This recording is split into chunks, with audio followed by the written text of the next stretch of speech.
Hello, everyone. Today is Wednesday, March 2nd, 2022. 20 dead in rebel attack in eastern Congo. This article is taken from Voice of America. At least 20 civilians were killed in Kikura village, Beni territory, North Kivu, on Sunday night. The ADF are suspected, the US-based Kivu Security Tracker, KST, said on Twitter.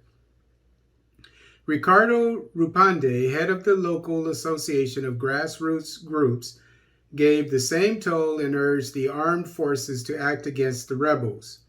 David Moaze, a lawyer and coordinator for a DRC rights group called ADDHO, said 2 women and a girl around age 9 were among the dead. The ADF, which Islamic State describes as its local affiliate, has been blamed for thousands of deaths in eastern DRC, as well as a spate of recent bomb attacks in the Ugandan capital, Kampala. Last May, the DRC government imposed a state of siege in North Kivu and neighboring Ituri in a bid to crush armed groups that plague the 2 provinces. Under it, senior civilian positions in the provinces have been taken over by army or police officers.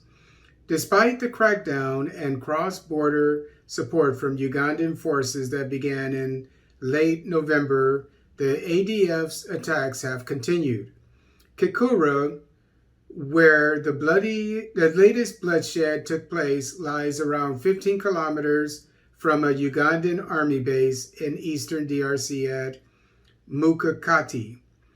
The DRC Army and UN peacekeeping mission MONUSCO in the DRC are also present in the area. And I would like to add, whenever, at least when I report all of the articles that I come across about the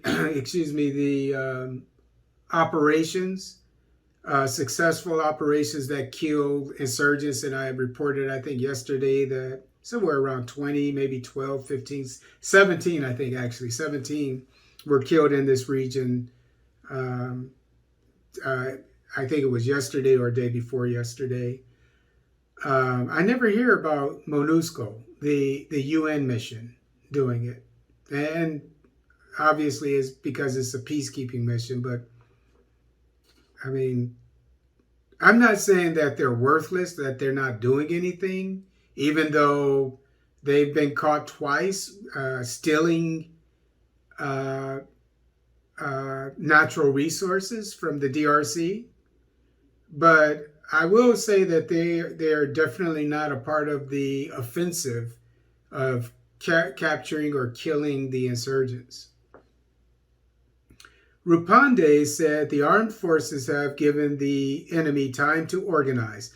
The ADF was historically a Ugandan rebel coalition whose biggest group comprised of Muslims opposed to Ugandan President Yoweri Museveni.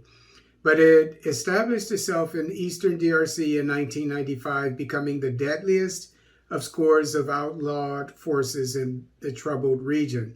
Islamic State presents the ADF as the regional branch, the Islamic State Central Africa Province, or ISCAP.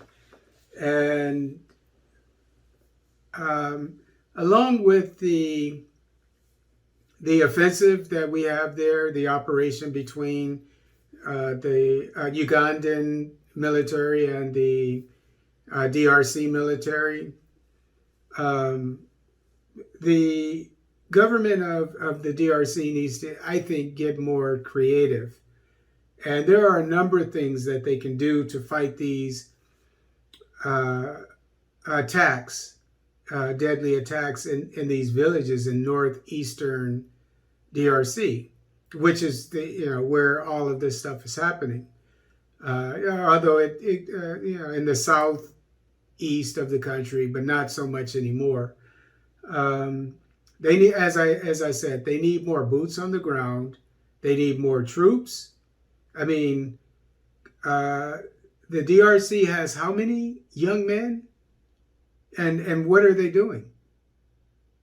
So they have millions upon millions, tens of millions of young men that could be deployed to this area, patrolling, etc., and there would be no more insurgencies. And this is because of patrolling. They would every day go out patrolling. Some would go east, some would go north, some would go west, and some would go south. And they would know every square mile of their area of operation. I've done it before in the jungle of Panama, where we went out looking for squatters on what was U.S. territory, where we had our ranges, etc. People would set up they would build homes on U.S. land in the jungle of Panama, where we used to train and so forth. We had a lot of land there. And so our mission was to go and get rid of all these makeshift houses and huts and so forth. And we were successful. And so this is what needs to be done. And however many square miles you have to cover to look for these insurgents, that's what you need. You need to put enough boots on the ground to take care of, so that they can patrol and cover all of this territory. It can be done, but it's not going to be done if you don't have enough people.